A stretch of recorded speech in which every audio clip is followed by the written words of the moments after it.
CNN. The Trump administration on Tuesday announced sanctions against a Russian oil firm accused of supporting the Maduro regime, the latest in a string of actions aimed at forcing the embattled Venezuelan leader from power. A senior administration official said that the designation of Rosneft Trading SA, a subsidiary of the Russia's Rosneft oil company, was another major step forward toward achieving maximum pressure. The sanctions also target Rosneft's chairman and president, Didier Casimiro, whom an official described as the main European intermediary to help Venezuelan President Nicolas Maduro skirt sanctions.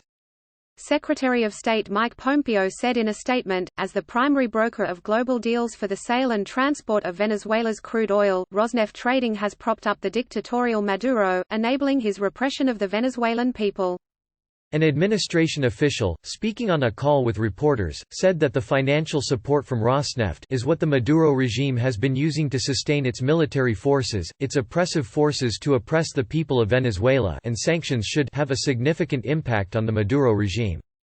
State Department Special Representative for Venezuela Elliot Abrams said Tuesday that he would not say that any individual step can be calculated to bring an end to the crisis. But I think this is a very significant step, and I think you will see companies all over the world in the oil sector now move away from dealing with Rosneft Trading, he said during a briefing at the State Department. Asked what impact the sanctions would have on Maduro's finances, Abrams replied, "It'll hurt them." Richard Nephew, who served as principal deputy coordinator for sanctions policy at the State Department under the Obama administration, said he believed the designation would be disruptive, but questioned the long-term impact. What have we seen in other places where these kind of entities have been sanctioned? We've just seen other companies be set up that then take the oil, he told CNN. Abrams acknowledged that people always try to cheat, and Rosneft Trading Company may try to cheat, but I think they will get less cooperation as they try to do this. I'm sure there will be efforts to get around the sanctions, he said. Already Rosneft is doing this, for example, by changing the names of ships or ship-to-ship transfers to try to hide the Venezuelan origin of oil. The announcement of the additional sanctions comes weeks after a visit to Washington by opposition leader Juan Guaido, whom is considered to be the legitimate leader of Venezuela by the U.S. and dozens of other countries. Guaido was recognized by President Donald Trump during the State of the Union address, and the two leaders met privately at the White House. During that meeting, Trump pledged to take additional action against the Maduro regime, a source familiar with the meeting told CNN at the time. The senior official told reporters Tuesday that this decision was cleared by the president himself.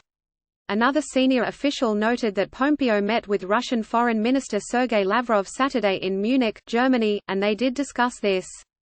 Guaido celebrated the new sanctions, writing on Twitter that the Russian oil company was sanctioned for being complicit with the dictatorship. This news is a victory. Those who support the dictatorship, whoever they are wherever they are from, will have to assume the consequences. Those who support democracy will be welcome. An official noted that the U.S. is currently 50 to 60% into its maximum pressure campaign, later adding, "We hope to never have to get to 100% maximum pressure." Moving forward, officials reiterated that all options remain on the table.